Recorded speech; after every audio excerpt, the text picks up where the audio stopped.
What up, fam? It's your boy, Slenderboy2024, streaming to you live. Yeah, I'm gonna do something a little different. This is going to be a double comic review. Sometimes, like, I listen, guys, I'm always, like, watching and reading so many things, and I don't want to do, like, a video on every single thing I read or watch. There has to be, like, a cutoff, you know what I mean? But, like, there are some times where you'll just see something, and I'm just like, that's a video, you know, like, I'll just, like, see something, oh, God, I'll see something, and I'm like, that's a video right there, and, like, here we are. So, like, I walked into my comic book store, my local comic book store, for the first time in a long time. I haven't been there in forever, and it just so happens that a certain infamous book had just come out, and I'm like, oh God, all right, let's do a video. Let's do a video, because that's something I can talk about. That I can definitely talk about that. And I got something else, like, that I would genuinely enjoy, just so I could have, you know, let's balance the scales. Let's do something good, something bad, that type of thing. But yeah, real quick, so if you notice, I'm trying something new. People were messaging me, so I was getting so many DMs, and people were telling me, like, yo, bro, you keep filming in portrait mode, like, why don't you turn the camera for widescreen, you know, like everything's not a YouTube short.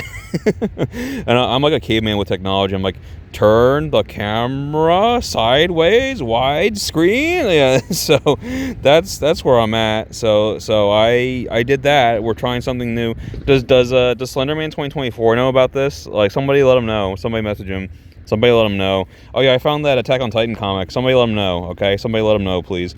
Anyway, so yeah, DC's doing this new thing. They have this new initiative, like, absolute everything. So if you remember back in the day, Marvel did the Ultimate line, like Ultimate Spider-Man, etc., where it was like a modern, you know, retelling, a modern reboot of all their characters, and you didn't need to know anything. You could just start with issue 1. You didn't need to know decades of continuity. It was a you know, not canon, or it was its own canon, its own continuity, Elseworlds type of story.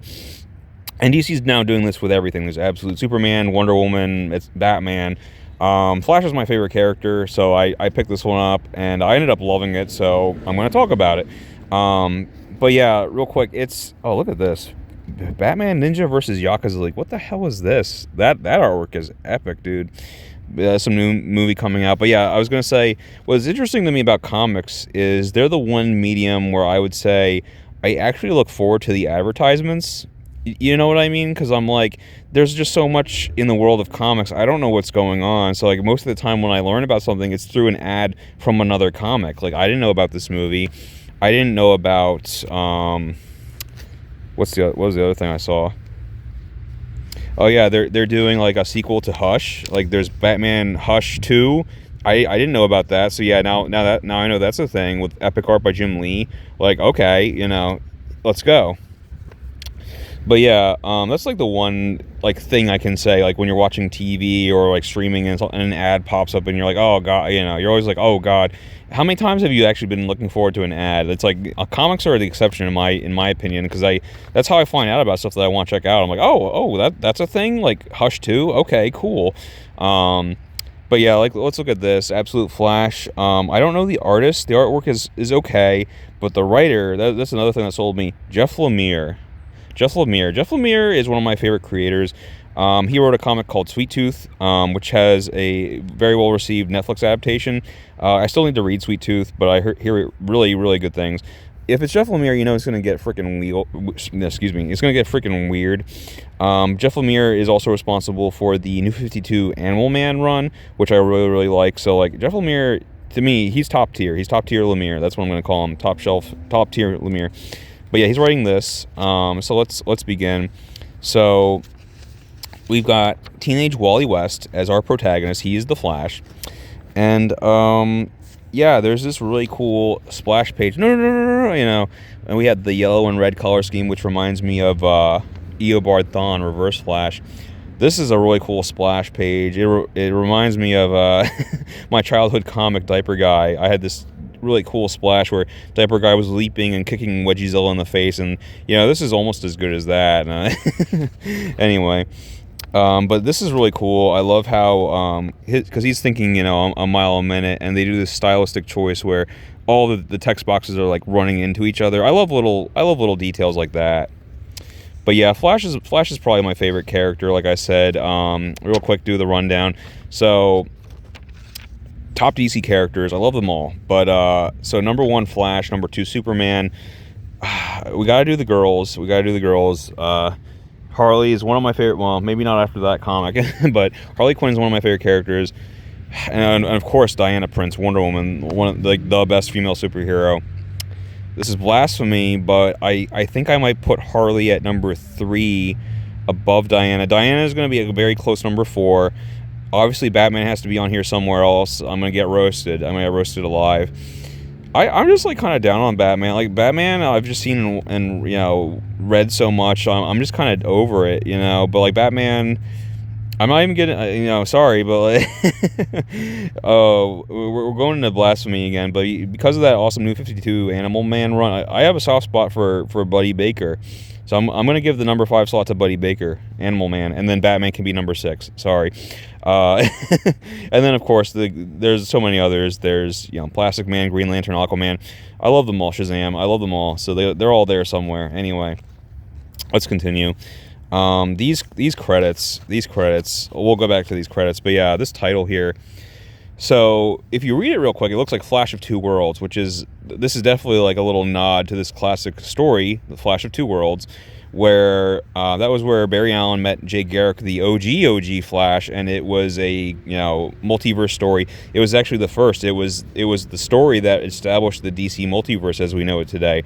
Yeah, that happened not in like a DC crossover event. It happened in a Flash story, which is one of the reasons I love the Flash. He's my favorite DC character. Arguably he's one of the most important ones, especially in terms of like Crisis on Infinite Earths, his role in that story. But yeah, the title of this is actually. It's horrendous. It's Absolute Flash in of Two Worlds Part 1. Oh God, yeah, Part 1. I'm probably gonna read Part 2 because I like this a lot. But this is awful. This is like what's the rule? You can't have two prepositions next to each other. In of two worlds. Like, oh my God, that's horrible. We'll get back to those credits. Trust me, I have something to say about that as well. But yeah, Wally, he's just walking. Let me kind of do this narration because I do like this narration. You know where you are. You know who you are. You're Wally West. You're 15 years old. And you are completely and totally alone. I knew it was only a matter of time. Things had been okay for a while, but I could feel it coming on again. It always starts in my stomach, like this terrible, low-level, uneasy feeling that begins to spread. And then I know it's starting again. The racing thoughts, obsessive overthinking. She used to catch it early. She could make me relax, help me calm down. But she's gone. It's just me now. I don't need anyone else here anyway. In the end, we're all alone. Other people just mess everything up. When it's just me, I have control. Total control. So breathe, Wally. Just breathe. And yeah, this comic's pretty short. By the end, I still don't know who he's talking about. Like he keeps talking about like she could help me control my powers or whatever. Like I don't know who this is. We haven't met her yet. Is he talking about Iris? We don't meet Iris in this comic. Not yet. We do meet, a little cameo. This is his friend Dr. Allen, Barry Allen, the first Flash. Yeah, no, he's his friend at the base because Wally's dad is like the director of this secret military base project, and Barry works there. So Barry's around. Barry's like the one friend that he has. He's like the one cool dude that like kind of believes in him. So like they're still friends in this continuity. I like that. I like the little nods, even though it's out of continuity. There's little nods to like the classic stories. Takes them downstairs to like the secret lab. We see some hyper intelligent gorillas. A little nod to Gorilla Grodd. Oh, okay. Hold on. I need to read this. Project Olympus is, well, I can't tell you everything, but we're working on the very razor's edge of physics and biology. Physics? Is that supposed to be physics? Physics? That's not a word. Is that a typo? Is that a fucking typo? Okay. No. We're putting a pause on the review. We're putting a pause on. We're going back to these credits. All right. Look. Here's the thing. Here's what I always say. While I'm reading a book, okay, I feel you. I feel like the editor's pain where like, editing a 300-page manuscript, that's tough. You're a human. You're going to make mistakes. You might miss like a typo here or there. I don't blame the writer, Jeff Lemire. That's the editor. The editor should have caught this mistake. I have zero sympathy for the editors of comics where how many words are you dealing with on a page, and you actually let a typo slide. And on top of that, let's look at this. I don't know who to blame. Look at this. So the editor is Andrew Marino. The associate editor is Marquis Draper. The assistant editor is Ash Padilla. Then you have the group. I can't forget the group editor, Katie Kubert. So she, and then you have the executive editor, Chris Conroy. What the hell? What are all of these worthless, meaningless titles? Who actually edits the book? Like, okay, he should have an assistant. Okay, there's the editor, the assistant editor, associate editor. What does that mean? So he has another assistant, basically, and then the group editor oversees the group. But then what's the hell is the executive oversees the group, which is overseen? Like, what? Like, how are there 5 editors? Why do you have 5 editors? And how the fuck do you have 5 editors and there's still a typo? Like, no, I have no chill. I have no chill with this. Like, chat's telling me to calm down. Everyone chat's telling me to calm down. Like, no, I'm not gonna calm down. Like, yeah, you have 5 fucking editors on this book. 5 people looked at this book and like, there's still a typo. That's insane. That's Jeff, top tier Lemire. You watch it. You might not be top tier by the end of this review. Oh my god. 5 people, 5 editors, and they didn't notice that physics was spelled wrong. Oh my god. Woo. I gotta calm down. Alright, let's continue. I do like this comic. I just had to kind of go off on that. That was ridiculous. Anyway, yeah, so Wally's dad shows up and like gives him a hard time because he broke curfew and blah blah blah. Typical, he's a rebellious kid and the dad doesn't understand. His dad's kind of an asshole. Yeah, his dad's kind of an asshole, and like I feel like this was a reference to, again, it's been forever, but in the comics, like the old comics, correct me if I'm wrong, but Wally, when he was a kid, he would hang out with his aunt Iris and Barry Allen. Iris West was Barry Allen's love interest and eventual wife. Wally West was the nephew of Iris West. So that was a nice little direct connection to the first Flash. And it was implied that he had kind of a troubled home life. Wally's dad was like low-key abusive or something. He had a troubled home life, and so Wally was never with his parents. He had parents. He had a home, but he was just always hanging out with Iris and Barry, and they didn't like really ask too much. They were just like, yeah, no, if he wants to hang out with us, but like there was clearly something wrong. There was clearly like a problem there because he doesn't want to ever be home, But yeah, I believe that's a reference to that. So I appreciate it. Top tier Lemire, once again, top tier Lemire. Another little nod. I barely caught this. So tell your dad. So your dad tell you anything about what we're doing here at Fort Fox? Okay. So a lot of people won't catch this, but yeah, Fort Fox. So Gardner Fox was the writer of that story I mentioned, The Flash of Two Worlds, that classic story. Gardner Fox was this prolific Flash author as well. So that's a little nod to that author. Like that's, again, top tier Lemire, putting in those references, getting it done. But yeah, Wally is being pursued. We see this tank, we see this boomerang-like object, and here we go. Here's where the book really takes off. I love this. I love this reveal of the Rogues Gallery, okay? Batman obviously has the best villains, like the best Rogues Gallery, but Flash is up there too. All of Flash's villains are very memorable. You got, obviously, Captain Cold leading the team, Captain Boomerang with his like AI-controlled boomerang. Captain Cold's sister, Lisa, aka Golden Glider. In this version, like the old version, she had like golden skates or something, but yeah, no, she's got like these robot legs. That's really cool. Then you have this character, Jesse. I was having trouble telling who that's supposed to be. I believe, look at the mask, look at the eyes. I think that's Axel. I think that's the Trickster. I think. We'll see in later issues. But yeah, Wally has the ability to, because he runs so fast, he can actually travel through time to an extent. So yeah, we're like jumping up backwards and forwards through time. It's really cool. But yeah, argues with his dad. Once again, we have like little references like super intelligent monkey, Gorilla Grodd reference. All right.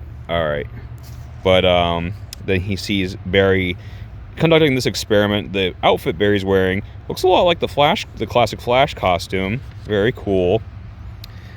Being pursued by the rogues, that type of thing. Damn, Captain Cold, oh man, he looks so freaking cool there. Like, look at that. The artwork it's pretty good. And then, so now, okay. Great nod, great little visual homage to So the classic story, Crisis on Infinite Earths. Okay, Barry Allen played a huge role in that, the original Flash. So that was the story where there's a famous image where Barry dies. Okay, he died in that story. Barry dies and he's reduced to a skeleton wearing the Flash costume.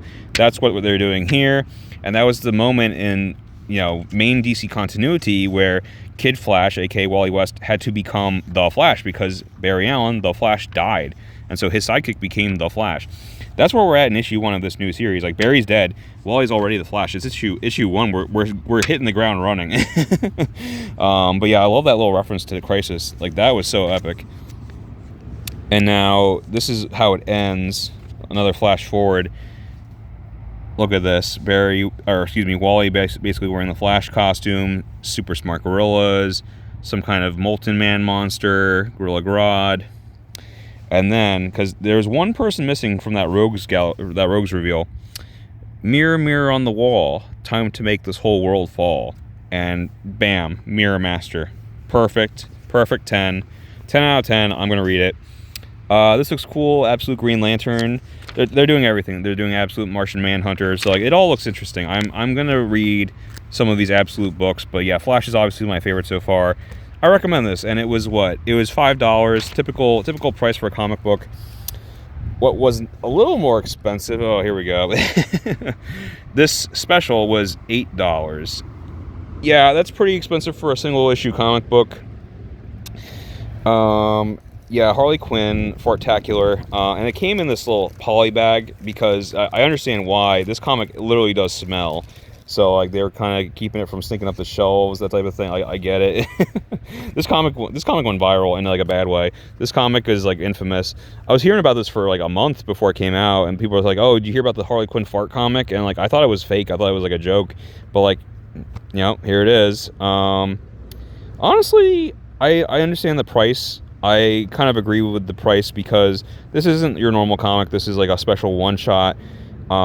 It is like the special, April Fool's comic, and it has like the gimmick of like it's a scratch and sniff comic, so it has that special gimmick, and it is a little longer. It's a meaty book, so like it's a little longer than your average comic.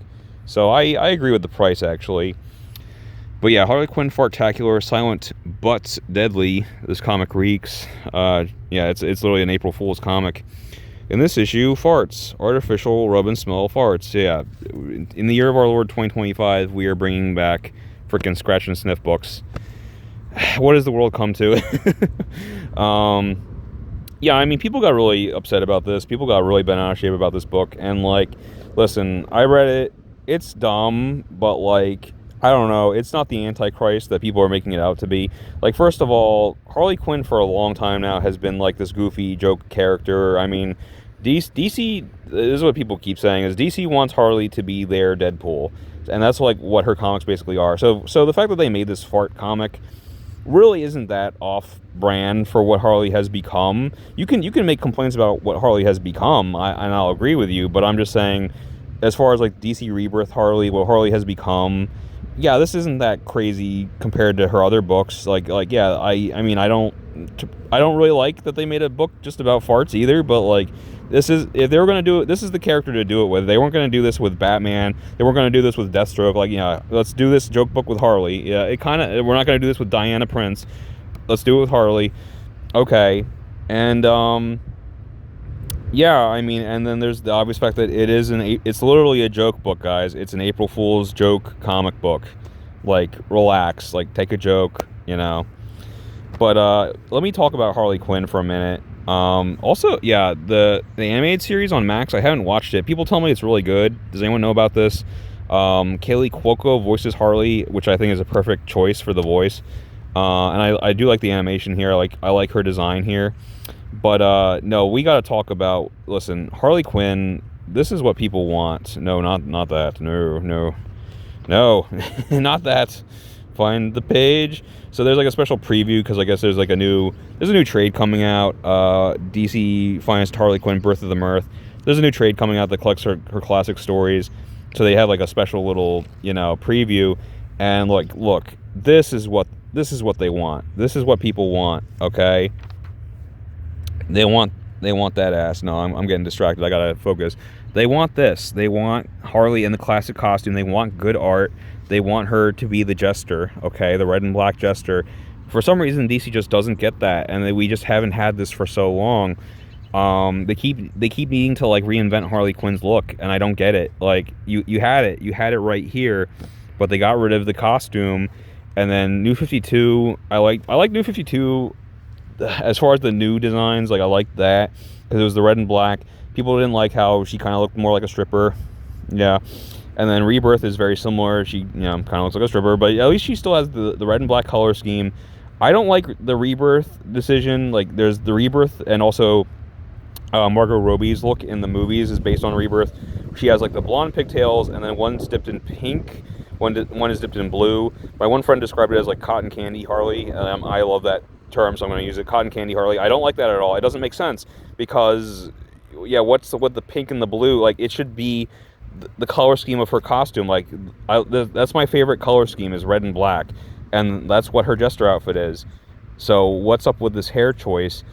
At least in New 52, she had a red and a black pigtail so that her hair looked like the Jester cap. You know what I'm saying? Like, if you're not going to have her wear the Jester cap, I mean, A, you should. But B, if you're not going to have her wear the cap, at least have her hair resemble the Jester cap. So I don't like this.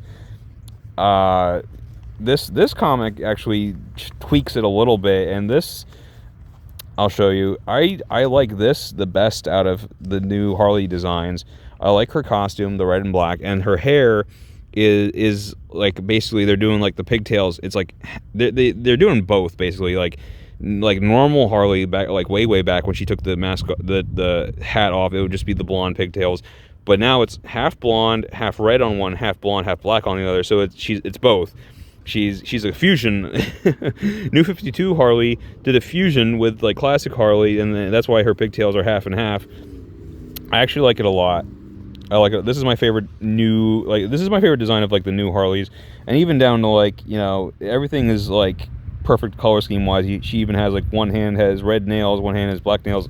I like that. I like that a lot. Anyway, this comic is so dumb. Everything. I hope you like these jokes. Stinky script, cheese cutting colors, everything. Assistant editor. How many editors are on this book? Yeah, let's take a look. So we have an assistant editor, egg rotting editor, gagging group editor. Only 3 editors. Only 3. I mean, you don't have like 5. You don't have like fucking 5 editors. That's good. that's good. I still think 3 is too many, but yeah, that's better than 5. I didn't find any typos. Actually, yeah, I didn't find any typos in this book. So that's a point above the freaking Flash book. There were no typos in this book, and it was a longer book, so there were more opportunities to make mistakes, to make typos. But yeah, this is so dumb. But yeah, the whole premise of the book. So Harley and Ivy, they're hanging out. They're like girlfriend and girlfriend. Ivy lets one rip, and then Harley makes a big deal about it, and Ivy gets defensive. She's like, "Oh no, I didn't fart." And then Harley is weirdly like into it. She's like, "Oh no, it smells like roses. Do it again. Give me some of that eau de poo." Like, oh my god, what is this? Like everyone called out this comic for what it is, and they're right. Like this is a poorly disguised, author has a fart fetish comic. It's so gross. It's so weird. It's just like, like this is out of nowhere. Like again, this has not been established that Harley is obsessed with butts and farts. Like this just comes out of nowhere. It's so weird. But yeah, like, and then like this is the conflict. Like Ivy and Harley have this big fight because Ivy won't admit that she farted, and Harley says it's okay. I love your farts or whatever. And then Harley tries to fart and can't, and then the joke is that, like, she lets it rip after it. And when it's too late, Poison Ivy already left. Oh, don't worry, we'll get to it. Like again, it's so funny to say. I wish this book came with instructions, because I don't know what panels are scratch and sniff. Like this is like uncharted territory for me. So like I'll show you a good one I found when it comes up, but like, yeah, I don't know, like, is every time someone farts, which is quite a lot, is each of those panels a fart? Like, let me hold on. No, that was a dud. So that didn't go off, but like, I found one, and trust me, we'll get to it. But yeah, that's it. Like, that's kind of like the conflict. There is okay. I did like this gag when she's talking to this guy, like, and it's like almost like a Bugs Bunny, Daffy Duck. You know that classic thing where it's like rabbit season, duck season, rabbit season, duck season. You know, duck season. And, she tricks him into saying, but it's a similar thing. She's talking to this guy, and she keeps getting his name wrong. She's like Carl, and he's like, the name is Fred, and like that's the joke. She keeps getting his name wrong. Mr. Carl, Fred, but then where is it? Seriously, Fred, some people, it's Carl. And he's like, wait, so they did the duck season thing. So she did get it right. And he was so used to correcting her that he was like, he got his own name wrong. That took me a second. That was like mildly funny. But most of this book is not very funny. It's just the same freaking joke. Like, farts, yeah, she goes to an art museum, aka the art of the fart museum, ha ha ha. That was a really bad joke too. She's like, "Oh, it's a sign." She's like, "No, it's a flyer." These are really like I make bad jokes. These are really bad jokes, even by my standards, man. But yeah, then she drops her. This is a weird part too. She drops her ice cream, and like tell me I'm crazy. The way they draw it, like she's squatting. Why is she squatting like that? Like they drew it so it looks like she just took a deuce, right? Like that's so gross. Like this, it's not funny. This comic is just kind of gross. And then she picks it up and she's like, "Oh, 5-minute rule," and like the ice cream is like so gross. That panel looks good. Like no, like the art sometimes does slap, and Harley's design here slaps. Like she looks really good here. I like this design. If anything, DC, I'd like you to keep this design for Harley. Going forward. I mean, like again, if you're not going to put her in the freaking Jester costume that everyone wants you to do, if you're not going to listen to the fans, then like maybe listen to us here and just say like, yeah, okay, so. I mean, again, this book isn't amazing, but it's not the Antichrist, and I have some positives to say. Once again, yeah, no typos. Some of the jokes are kind of funny. Love the new design for Harley Quinn. So yeah, I have a couple good things to say about this. Let's maybe that'll continue. Let's keep going. So the Museum of Farts. Okay, oh my God, this is insane. So I have to read this. Okay, so the prize of our collection, we have the James Joyce love letters to his beloved wife Nora. Joyce was an Irish novelist, unquestionably one of the world's greatest writers. Ulysses, Portrait of the Artist as a Young Man, literary masterpieces. These love letters, however, show a different side of Joyce, more bold, vulgar, passionate. "I think I would know Nora's farts anywhere," he writes. "I could pick hers out in a room full of farting women." So, this is why I kind of have to give the comic another point, because I actually learned something, and I never thought I'd learn something from the Harley Quinn Fartacular, silent but deadly, but yeah, like let me know, guys. I don't know anything about like I'm a semi well-read man, but like I'm gonna be honest, I don't know James Joyce. I don't fuck with James Joyce. Should I yeah, he's written some classics. Ulysses, Portrait of the Artist as a Young Man. I don't know nothing. I don't know nothing about his books. I don't know nothing about this Joyce guy. Like, again, I know he's a famous author. So I looked into this. I was like, no way. No way is this true.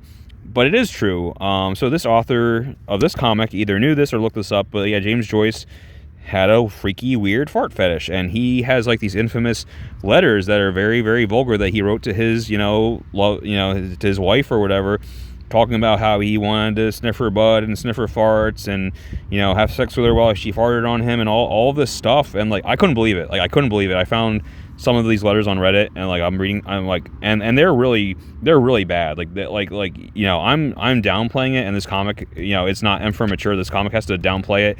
So they're quoting like a decent paragraph, like his comics, no, his letters get very vulgar stuff I can't say on YouTube, stuff that they couldn't print in this comic without making it M for mature.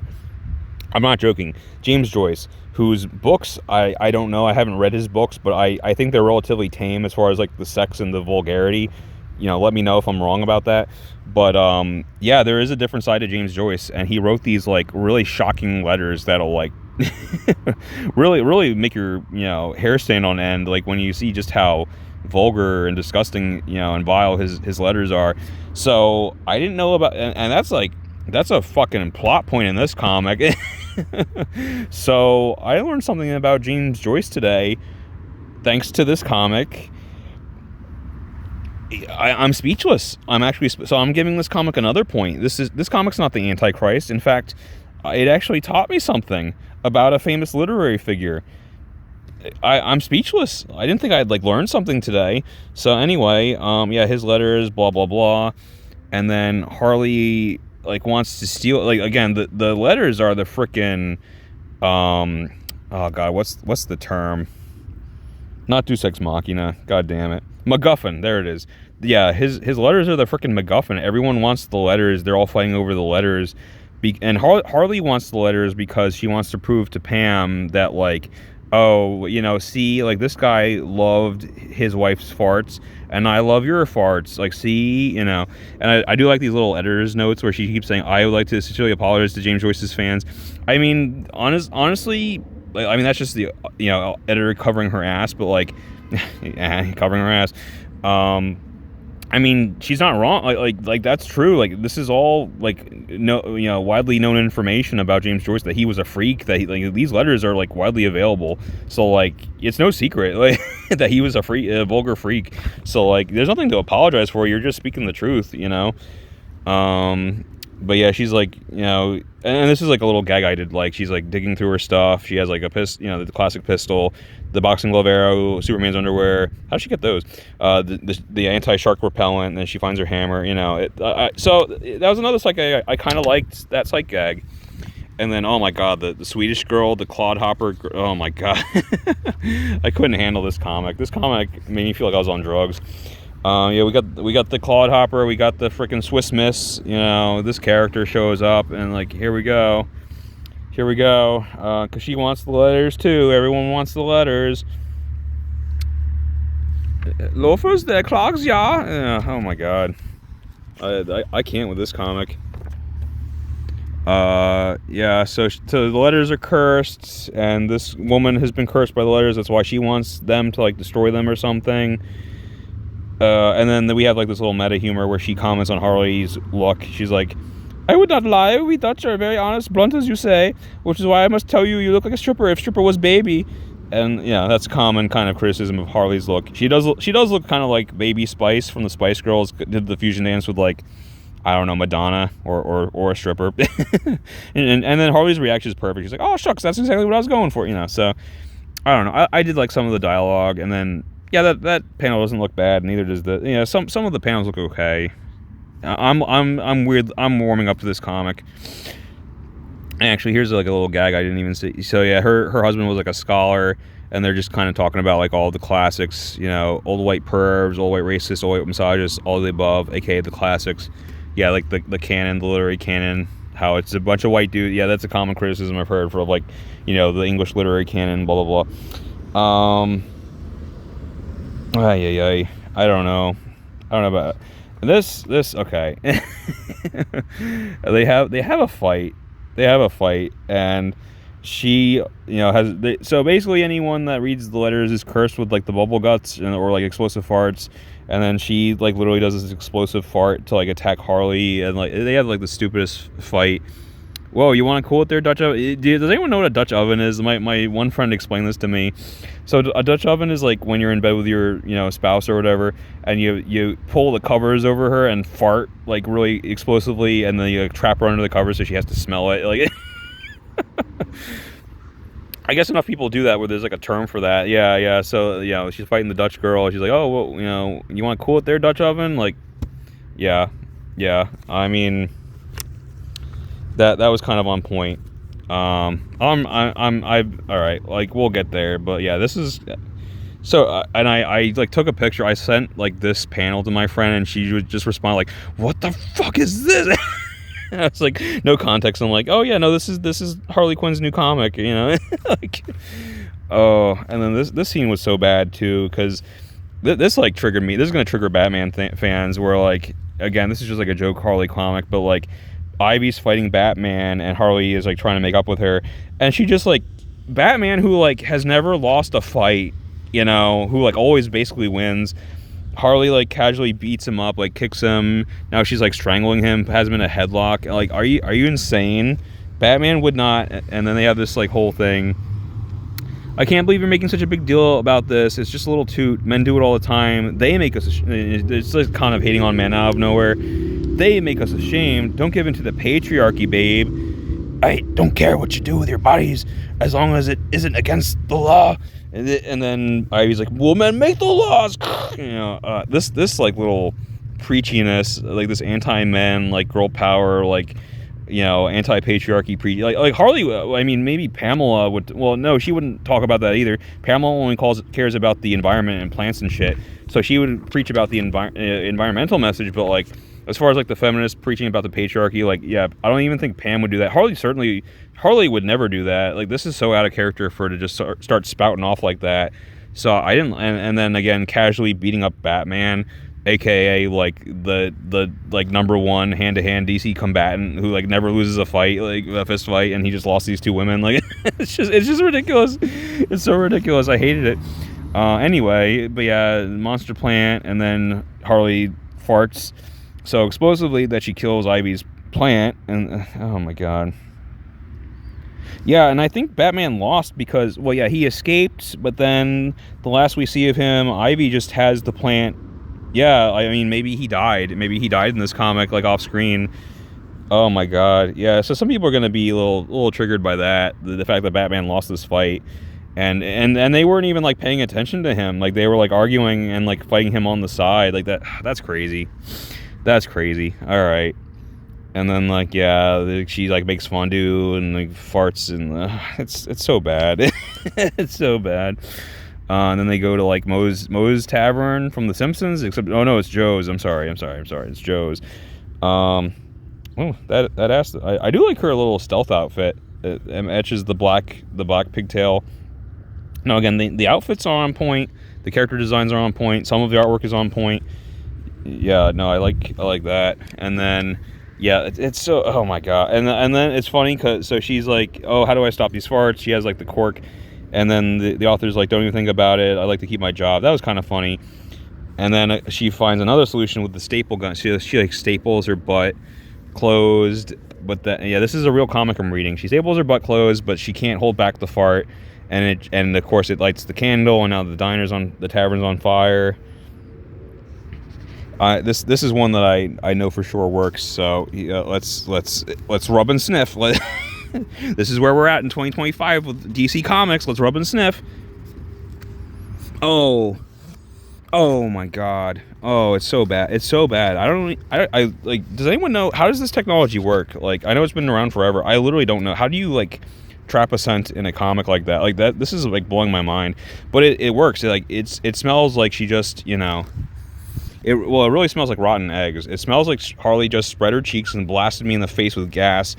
And I'm not really into that. I mean, clearly this author is, but like, oh my god. Yeah, no, rotten eggs. They did it. So, I mean, if I'm grading it on effectiveness, and I'm not going to take the time to try every page where someone farts, because there's quite a lot. But these 2 panels are very strong. Like, yeah, I can smell it from here.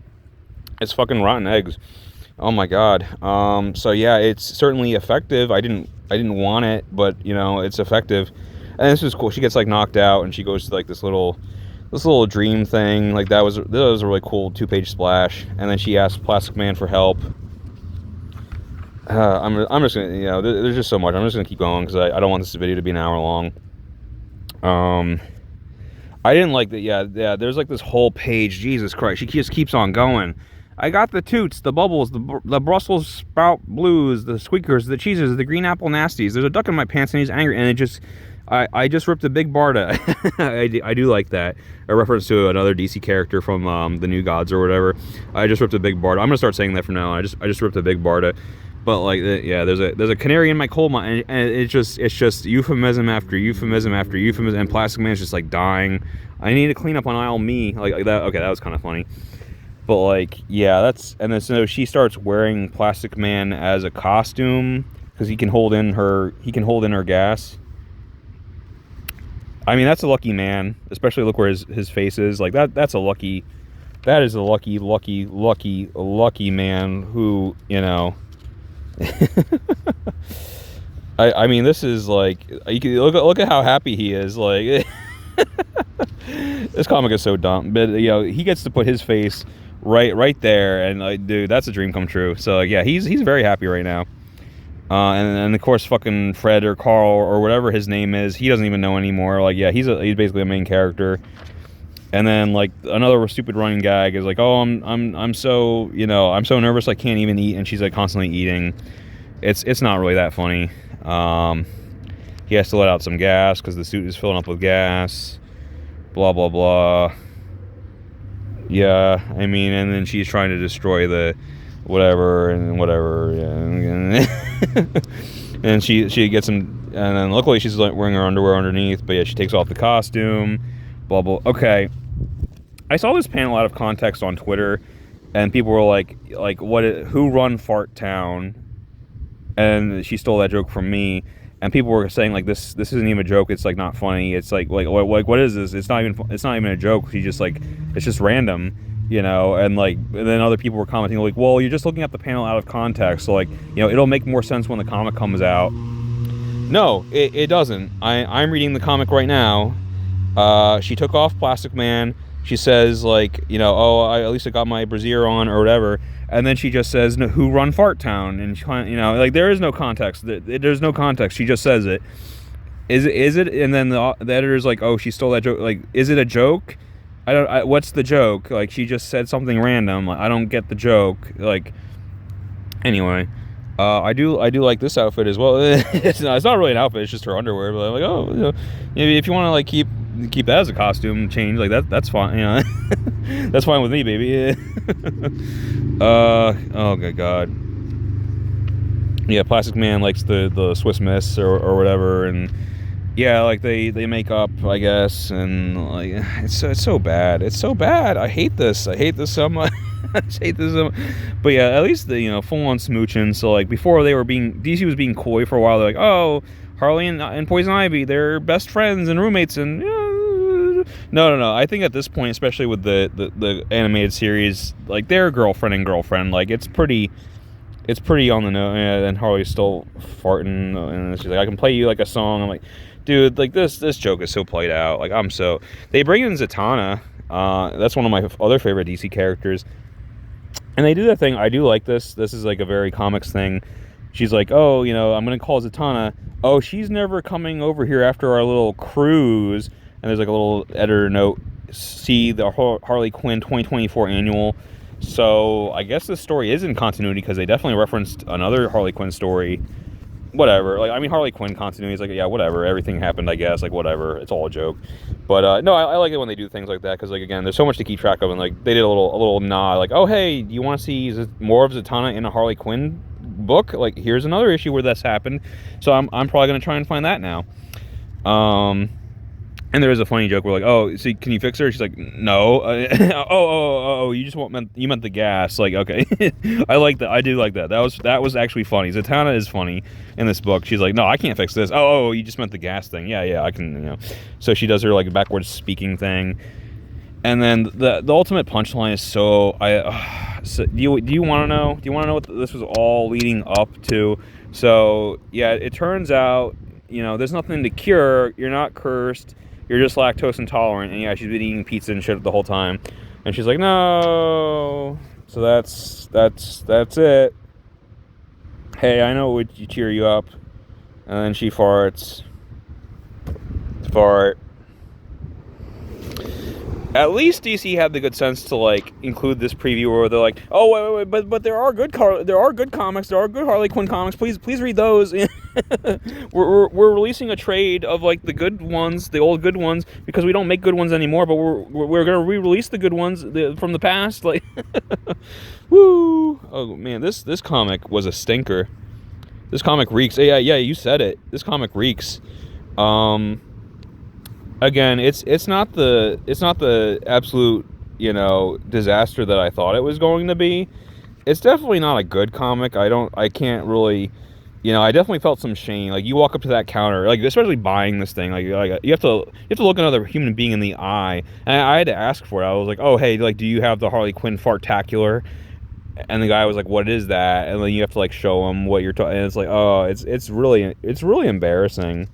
It's really embarrassing. So, yeah, it's not, I mean, if you can, like, find a way to discreetly buy it, I would say do that. But like, yeah, I mean, I'm just trying to find another panel to sniff. This is the best panel to sniff. But what a thing to say. Reading a comic in 2025. What's the best panel to sniff? I'm curious. Wait, let me go in. Let me go in. Oh yeah, no, Swiss Miss. She smells like rotten eggs too. There we go. Okay, all right, that's enough. What am I doing? Why am I sniffing this comic? Oh my god. Okay, that's enough. I'm trying to keep this under an hour. So okay. Yeah, Absolute Flash lost the whole point for that ridiculous typo, but it's a really good first issue. I give that you know what? It's definitely not a 10. I'm gonna give Jeff. I'm gonna give him the bump. I'm gonna go from an 8 to a 9. This is a 9 out of 10. This monstrosity, I was expecting like a 1 or a 0, or no, not a 0, but like a 1 or a 2. There were moments where I was really into this, like enjoying it actually, but that last little punchline, the fact that like that's what we were building up to, her being lactose intolerant. Oh man, I don't know, and the fact that like it really does, like it actually. This is the first comic to like actively hurt me because it like assaulted my scent. It smelled so bad, like it smells like rotten eggs. So like that's not good. Like that, I didn't like that. It you know, it actually assaulted my senses. Yeah. Even a 5, is 5 too high? How are people responding to this? People who've actually read the thing? Because a lot of people had like these knee-jerk reactions, like, "Oh, this is the Antichrist. This is the end of DC Comics. This is the end of Harley Quinn. They made Harley Quinn into a joke character." I'm like, well, that's been the case since the New 52. But my dudes, like, I'm gonna go with a 4.